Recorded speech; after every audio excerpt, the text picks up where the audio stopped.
Bapak-bapak, ibu-ibu, mohon maaf, kira-kira adakah rotan di rumahnya sekarang? Ada. Beli Pak rotan Pak. Beli Pak. Iya, tapi ada Pak. Kalau memang kira-kira payah belinya, saya jual Pak. Rupanya Ada anak yang mau dipukul lagi. Hah? Keluarga semua. Tapi kata Nabi, tidak apa-apa, digantung aja rotan Pak. Itu setan takut ada rotan Pak. Subhanallah. Ya, supaya ada simbol pendidikan seorang ayah di rumah tangga ditandai adanya rotan di rumah. Baik Pak, ada rotan di rumah? Gantung rotan. Sekali anak cucu, ya, kalau kesalahan, ada saya sini, ya, kamu tadi gini ya, iya tuh, gini. Kenapa Nabi suruh pukul tapak tangan? Ternyata di tapak tangan ini tidak ada yang membahayakan. Semua memberikan faedah. Itulah kenapa Pak Imam, kalau kita pijat refleksi itu biasa di tangan kan. Tapak tangan, tapak kaki. Ini ada pusat-pusat saraf Pak, kita pun nggak tahu lah. Ya, itu yang ahlinya tahu. Ada pusat kalau sakit perut di sini mungkin kira-kira gitu Pak ya. Matanya kurang-kurang di sini kira-kira gitu ya. Pokoknya di sekujur tangan ini ada pusat-pusat saraf penyembuh penyakit. Ternyata Nabi 14 abad yang lalu sudah memerintahkan kita kalau mendidik anak maupun istri pukul di situ. Kita nggak tahu Pak kena yang mana, tapi yang pasti manapun kena bermanfaat. Begitu dipukul, kena pula Pak. Penyembuh sakit perut. Ya. Perut tidak ada mati. Itu penyembuh semua Pak. Akhirnya istri bingung. Pak, waktu abang belum pukul tadi Pak, saya cuma ketika abang udah pukul, hilang mah saya Pak. Itu pukul lagi abang. Masih sibuk pukul itu orang Masya Allah. Nah, itu kata Al-Quran. Langkah-langkah yang kita lakukan apabila istri apa tadi Pak? Nusyush. Apa namanya Pak? Nusyush. Bukan usus Pak ya? Nusyush. Apa nusyush itu? Lawan, membangkang, degil, tak ikut cakap. Cuma saya khawatir aja nih Pak. Ibu yang belakang komplain dia. Kalau suami yang khusus Pak katanya tadi. Suami yang degil kalau ada suami yang degil Bu, istri tak boleh pulang kabarnya itu kok Pak ya. Aku rotan memang tidak pulang. Kalau suami yang degil, ibu doa. Ya, karena boleh jadi memang suami yang bermasalah Pak. Nah, ibu jangan buru-buru minta cerai. Nah, gitu dia. Ya, memang boleh istri minta cerai, nanti bahasa kedua fasyah namanya. Boleh. Tapi ada kualifikasi, ada persyaratan teknis yang memang sangat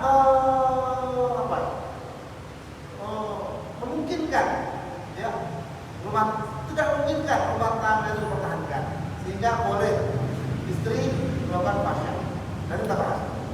Nah, jadi kalau yang pertama tadi ada suami yang degil, suami yang tak bisa diatur, istri melakukan apa? Istri melakukan doa. Ibu tengah malam doa, tahajud, dia minta kepada Allah supaya hati-hati suami kita dirubah. Karena hati-hati manusia itu ada dalam genggaman Allah. Ya musyrifal qulub, syarif qulubana ala dinik. Ya muqallibal qulub, tsabbit qulubana ala ta'atik. Wahai Allah yang membolak-balikkan hati manusia, tetapkanlah hati suamiku dalam ketaatan kepada Allah. Gitu. Sebut namanya, bayangkan wajahnya, ya, yakinkan di hati kita bahwa doa kita ini akan diijabah oleh Allah Subhanahu wa Ta'ala. Jangan pernah kita bosan dalam berdoa.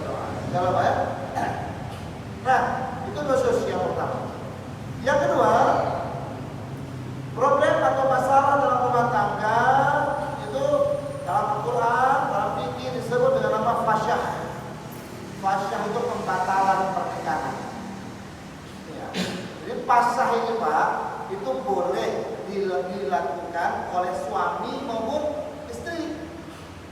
Apa beda pasah sama cerai Pak? Kalau cerai itu harus dilakukan bertahap. Talak satu dulu, kemudian rujuk, konflik lagi, talak dua, sebelum 3 bulan rujuk, sebelum 3 bulan Pak ya, itu masa iddah. Lewat 3 bulan tak bisa rujuk. Ya. Kalau lewat 3 bulan macam mana Pak? Tajdidun nikah, nikah ulang. Jadi rujuk itu hanya boleh dalam interval waktu 3 bulan. Ternyata pengen lagi balik, rujuk lagi. Ya. Konflik lagi. Nah, baru berlaku talak 3. Jadi nggak ada Pak talak langsung 3. Geram lakinya Pak, kalau gini kau ya, udah aku ceraikan, talak 3, talak 3, talak 3. Oh, jatuh talak ya. Saya sudah bilang 3 kali, cerai. Tetap saja Pak, walaupun 100 kali dibilang, yang jatuh itu tetap talak 1.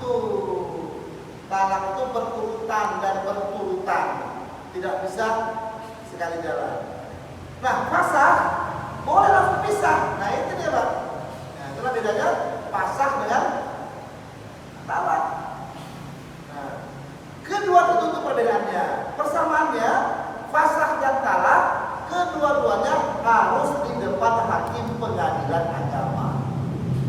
Gak boleh pula macam apa yang tadi ya, suami mengatakan aku ceraikan kau, langsung talak. Tidak Pak, talak itu jatuhnya di depan hakim. Sama pasah juga demikian. Ya, pasah itu boleh sekali langsung pisah. Apa yang melatar belakangi sehingga rumah tangga itu boleh dipasah, dibatalkan, sehingga ya sudah bisa lagi tak lagi hubungan. Nah, apa itu Pak? Ada 4 penyebabnya. Pertama, ada kecacatan, baik kecacatan pada suami maupun istri. Suami cacat, istri boleh pasah.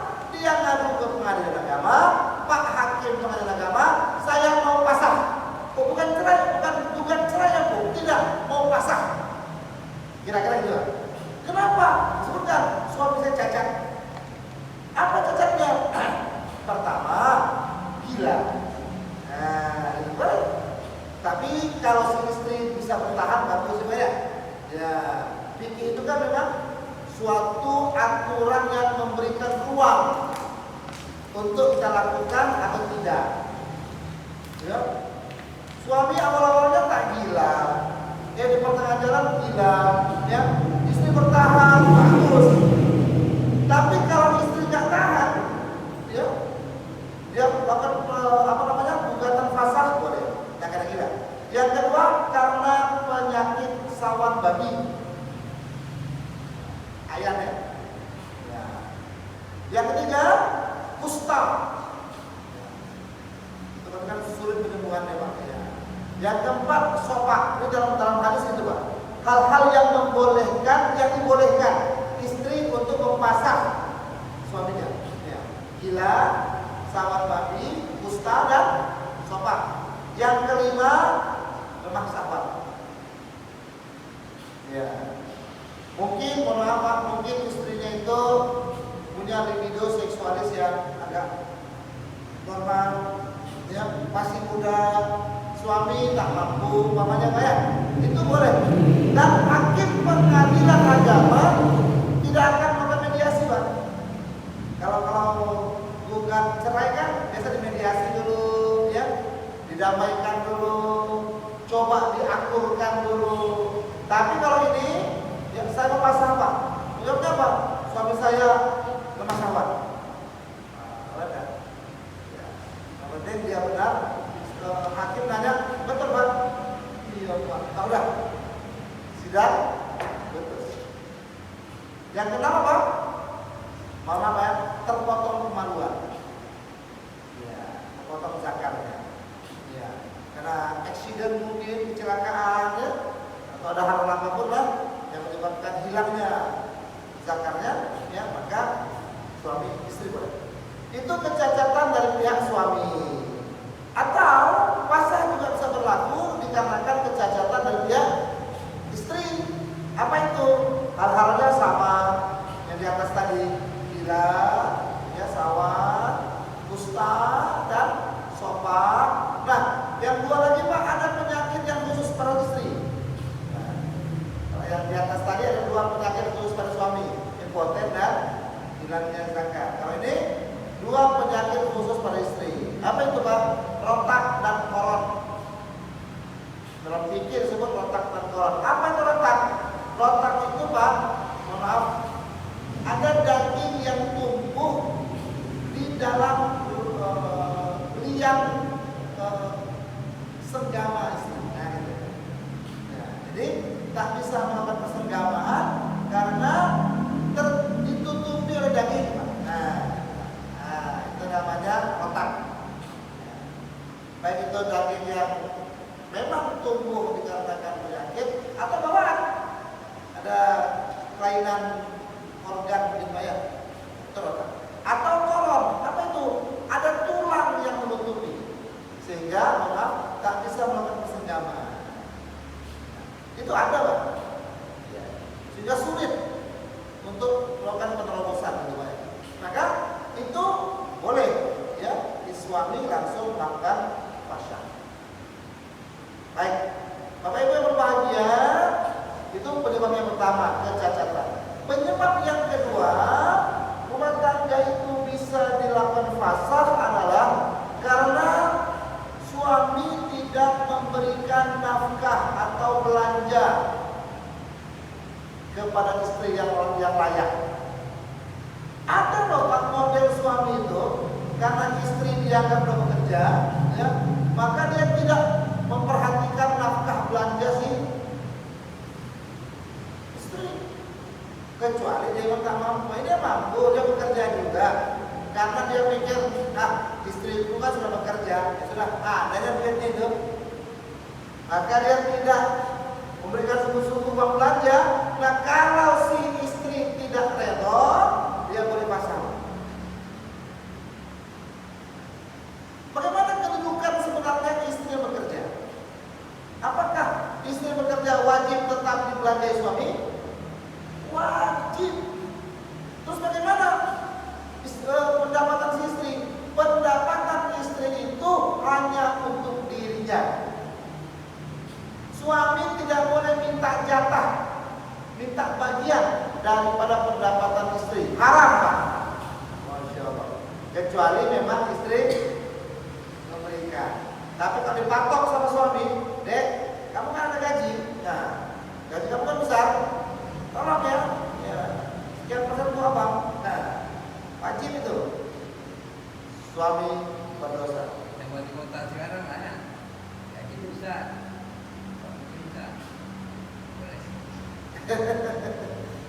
Kalau istri memberikan nggak apa-apa. Ya, tapi kalau suami yang mematok, tidak. Kesimpulannya tidak ada hak suami pada penghasilan istri. Tapi tetap ada hak istri pada penghasilan suami walaupun istri bekerja. Jadi suami tak boleh ambil gaji dia, gaji suami mesti serahkan bulan-bulan kepada istri. Coba? Iya. Iya. Gaji istri untuk istri, gaji suami untuk istri. Mau pegawai, mau pokoknya kalau istrinya pedagang, ya kan? Selain pegawai tetap suami harus membelanja istri. Nah, ketika suami tidak melakukan, ya, memberikan nafkah yang layak kepada suami istri, padahal dia punya penghasilan, ya, maka kalau istri nggak rela, dia boleh cerai, minta pasang. Sore tadi saya kebetulan ditelepon kawan dari Medan, kawan sekolah saya waktu kuliah. Ya. Dia konsultasi sama, dia perempuan, ya, dia dagang kebetulan. Nah, suami itu kerja swasta. Ya. Tapi dia bilang sama saya, dia panggil nama, tapi jangan, waduh, dia itu tak pernah ngasih belanja. Nah, setahun 2 tahun saya bisa rela lah, ya kan? Tapi bertahun-tahun sebenarnya. Untuk dia aja, masya Allah. Jadi macam mana? Saya mau gugat cerai ya. Tentu sebagai kawan, walaupun secara pikir boleh ya, tapi tetap saya katakan, tak usah, ya kan? Doa banyak-banyak, ya kan? Karena memang keutuhan rumah tangga itu harus dipertahankan. Perkara yang halal, tapi benci Allah adalah halal. Aku tak kuat lagi jalan, ya. Aku tengok rekeningnya, dia sekian jumlah nominal tabungan, dan itu aku tak pernah tahu. Wah, masya Allah. Untunglah Allah Taala memberikan tahu dengan cara tertentu, sehingga kita tahu juga berapa sebenarnya tabungan dia. Aku selaku istri nggak pernah tahu. Dan aku pun tak pernah minta karena aku punya penghasilan. Jadi boleh aku cerai? Saya bilang jangan. Awak doa dulu. 1 minggu ini doa tiap malam. Ya, itu minggu depan ketemu lagi.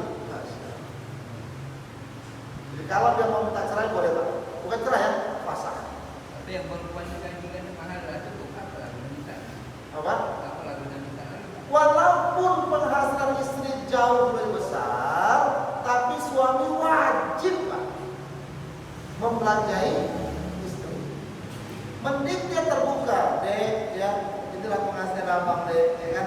Ya, saya tahulah penghasilan awak jauh lebih besar, tapi sebagai tanggung jawab saya sebagai suami, saya mesti berikan juga.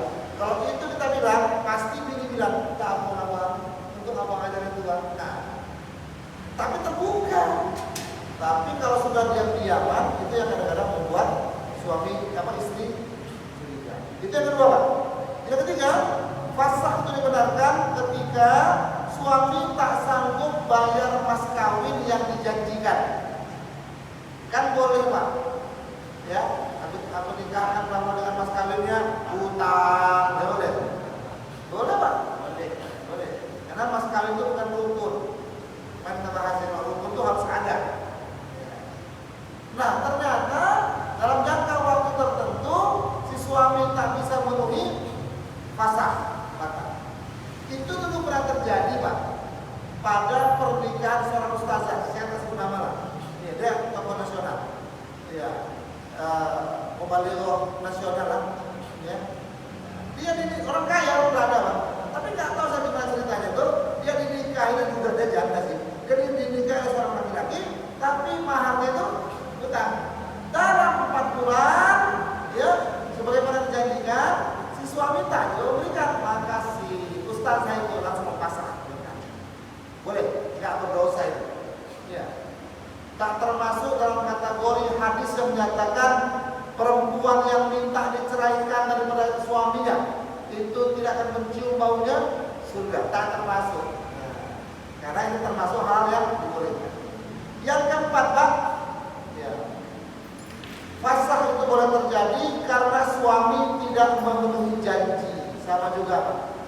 Dek, pokoknya kalau kita menikah nanti, ya, tenang aja, itu ada tanah abang di Jakarta luas deh. Kamu tidak akan terbengkalai gitu ya. Oh, kena janji-janji manis. Ternyata ada menikah, abu tidak ada Pak. Itu boleh fasakh. Nah, gimana?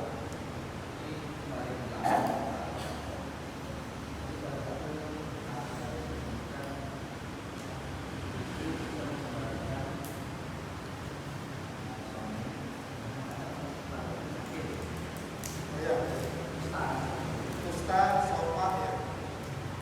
Malaikat menular tuh Pak ya.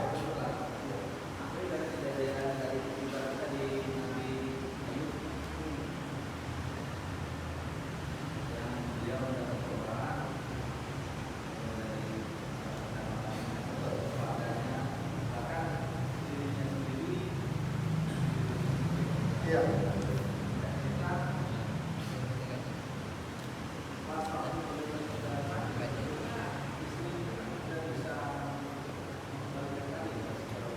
Ya, fasakh.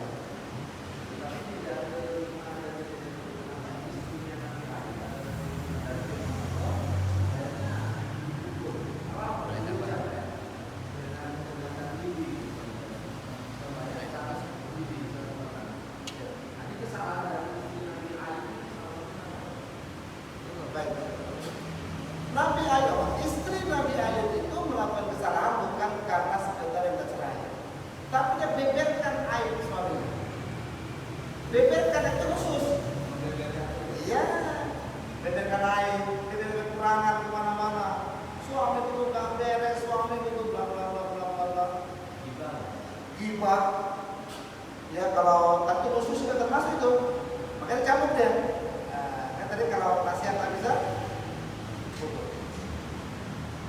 Kalau sekedar dia tak kuat bersama Ayub, karena Ayub itu dalam keadaan sakit, itu dibenarkan. Asalkan dia tidak menceritakan tentang keburukan dan aib daripada suami. Ayub, Masya Allah. Itu kasus kisah Nabi Ayub bersama istri. Dan ternyata kisah apa? Istri Nabi Ayub itu memang dia matre.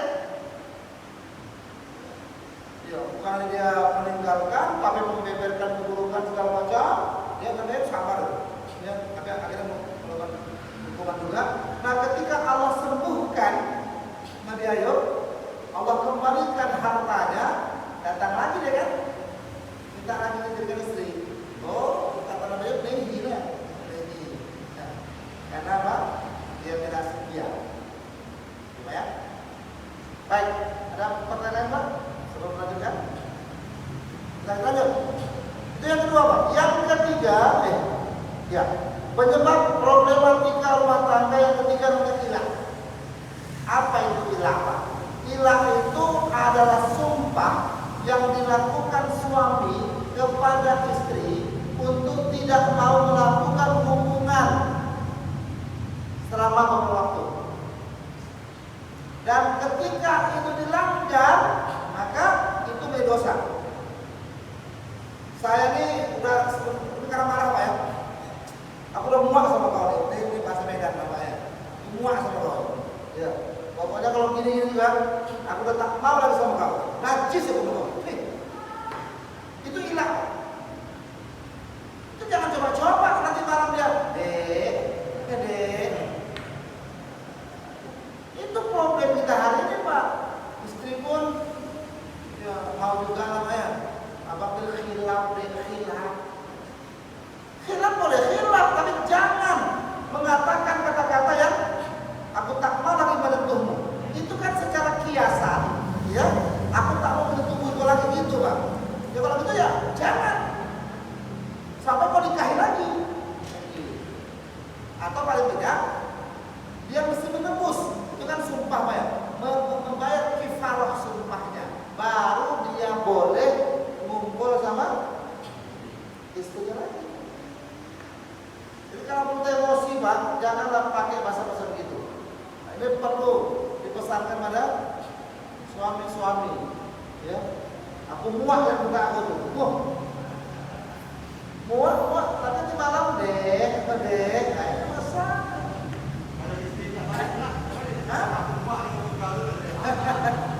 Istri masih bertahan Pak, masih bertahan. Kalau suaminya ternyata merengek malamnya, ya istri bisa katakan, abang ingat, abang telah menghilang saya tadi pagi. Maka kalau abang masih kepingin, ya masih ada hajat gitu ya, maka abang harus tebus, tidak sumpah Pak. Menebus kifarat, ya ucapan abang. Apa kifaratnya? Sama dengan kifarat sumpah Pak. Nah, pertama memerdekakan seorang hamba. Sekarang tak ada lagi penamaannya. Yang kedua, memberi makan 10 orang miskin. Yang ketiga, memberi pakaian kepada 10 orang miskin. Kalau itu pun dia tak mampu, kalau dia kere Pak, puasa 3 hari berturut-turut. Setelah itu barulah boleh mereka bersama lagi. Hilang lagi. Apa lagi tidak? Suruh lari-lari dulu Pak. Ke kampung. Itu Pak ya? Hilang namanya. Nah, ini bahaya itu ya. Jangan sekali-sekali kita pernah mengatakan kata-kata yang seperti ini. Karena itu juga menyakiti dan menyinggung perasaan istri Pak, luar biasa. Itulah apa namanya sakral dan budaya rumah tangga. Baik, yang keempat yang biasa terjadi di rumah tangga namanya li'an. Ya. Apa li'an itu, Bang? Ya, li'an itu menuduh istri berzina.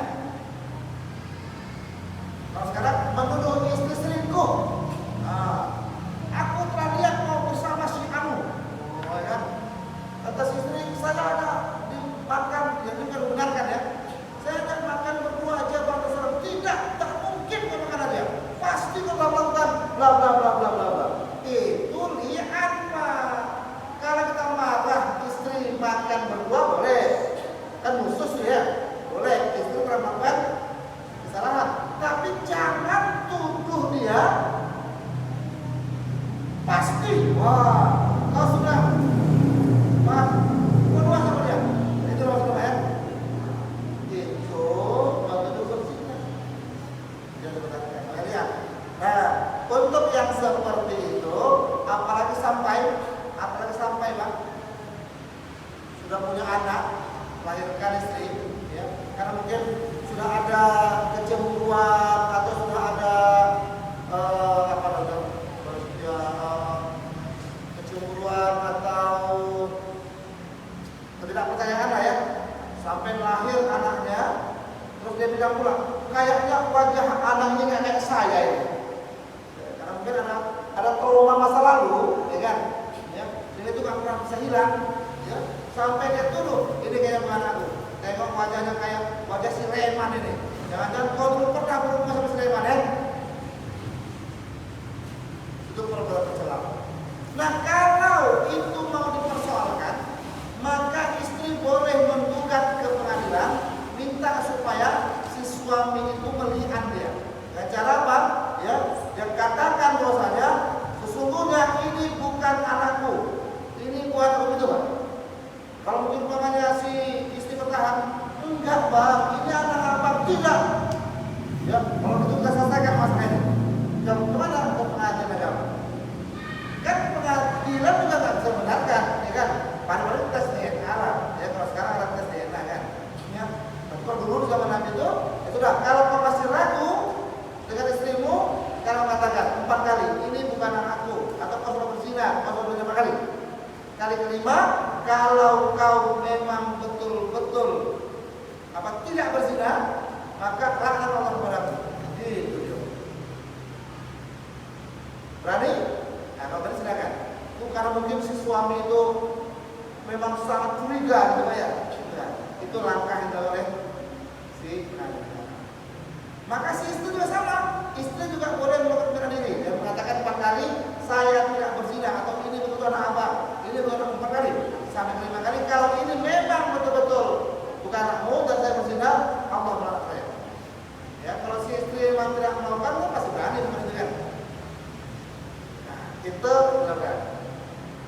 Setelah mereka lakukan itu, mereka masih boleh melakukan ngumpul lagi. Tapi biasanya, maksudnya begitu memang suami sudah menaruh kebencian luar biasa. Li'an itu paling bahaya itu. Ya. Oleh karena itu Pak, supaya jangan terjadi li'an, ya, ilah dan sebagainya, maka suami istri itu mesti membuat sebuah batasan. Istri janganlah lagi, mungkin karena istri kerja, kemudian pulang kerja diantar oleh kawan sekantor. Itu sangat dilarang agama, Pak. Dan suami bisa tegas mengatakan, "Dek, ya, kamu jangan pulang bersama saya." Macam mana, Pak? Kami katakan searah. Ya, syukur dia, Bang, yang mengantarkan. Lepas orang ojek kita, Bang. Suami yang tegas, suami yang tak dayus, mesti mengatakan, "Tidak, Dek, biar saya jemput kamu." Membiarkan istri pergi berdua, jalan berdua, apalagi dalam satu mobil, Masya Allah. Walaupun dia tidak ngapa-ngapain, ya, tapi terlarang. Karena Nabi mengharamkan perempuan lelaki berada dalam satu tempat, yang ketiga adalah syaitan. Itu Pak ya. Bagaimana kalau istri naik ojek? Kan berdua sama suami itu, apa? Berdua sama laki-laki juga.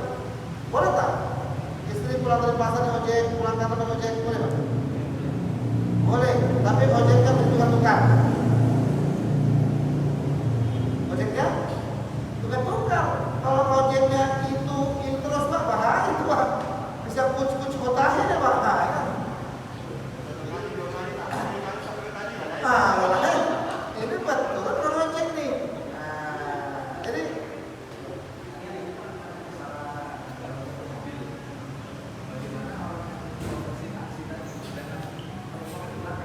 Iya. Ya itu boleh nggak? Boleh. Ya. Sekali 2 kali gitu ya. Yang jadi persoalan kalau istri kita, ya kan, satu mobil dengan kawan sekantornya, rutin, ya kan? Gimana Pak? Bahaya boleh gitu ya. Walaupun memang mereka tak apa-apain, tapi itu berpotensi untuk setan masuk sana. Ya. Nah terakhir Bapak Ibu, namanya zihar. Apa zihar itu? Zihar itu lafaz ucapan yang menyamakan tubuh istri dengan orang tuanya, ya. Tapi bukan sekedar menyamakan fisik Pak, maksudnya membenci. Tengok lama-lama kaki itu sudah sama dengan kaki mak aku ya. Tapi maksudnya kan dia tak suka lagi Pak. Tapi kalau kita kesukaan, cantik tangan muda ya, ini tangan mak saya itu nggak masalah. Nah, kalau kebencian, apalagi yang bermaksud untuk menghina, ya itu dia terlarang. Kesimpulannya ada pada penyamakan yang bernuansa membenci, itu zihar. Nah itu semua berpotensi untuk renggangnya perkawinan yang bisa saja menuju kepada tolak. Itu dihindari ya. Semoga Allah menyelamatkan rumah tangga kita. Insya Allah rumah tangga kita sekali sampai seumur hidup. Ke depan kita tuntaskan masalah tolak Pak ya. Tolak dan berbagai macam bentuknya. Kemudian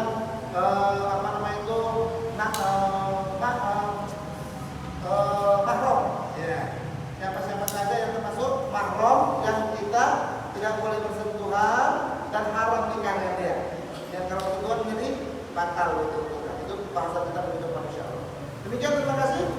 Semoga Allah memberikan kepahaman kepada saya dan kepada kita untuk bisa menjalani hukum agama dengan sebaik-baiknya insya Allah. Untuk atas bagi Allah subhanahu wa ta'ala, subhanahu wa ta'ala, asyhadu an la ilaha